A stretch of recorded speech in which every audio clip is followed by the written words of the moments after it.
Here is the story in Bengali. এক গ্রামে বোড়াটা নামের একটি ছেলে থাকত। তার মাসি ছিলেন বৃদ্ধা ও দুর্বল। প্রতিদিন বোড়াটা সোনা বিক্রি করে মাসির বাড়িতে যেত।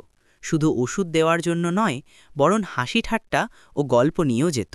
মাসির চোখে ছোটবেলার স্মৃতি ঝলমল করত। বোড়াটা রোজ তাকে পুরনো গান গাওয়াত, হাত ধরে বসে থাকত আর বলতো, মাসি, আমার সাথে আরও কথা বলো। সময়ের সাথে মাসির শরীর ধীরে ধীরে খারাপ হতে লাগল।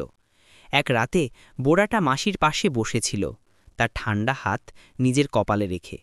মাসি মুচকি হেসে বললেন, বেটা, তুমি আমার শেষ দিনগুলোতে অনেক রং ভরে দিয়েছ।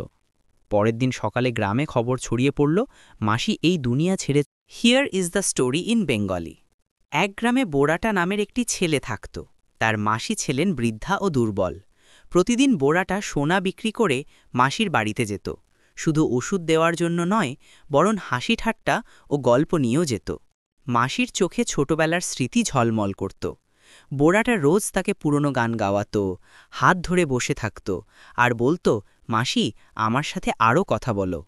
সময়ের সাথে মাসির শরীর ধীরে ধীরে খারাপ হতে লাগল। এক রাতে বোড়াটা মাসির পাশে বসেছিল, তার ঠান্ডা হাত নিজের কপালে রেখে। মাসি মুচকি হেসে বললেন, বেটা, তুমি আমার শেষ দিনগুলোতে অনেক রং ভরে দিয়েছ। পরের দিন সকালে গ্রামে খবর ছড়িয়ে পড়ল, মাসি এই দুনিয়া ছেড়ে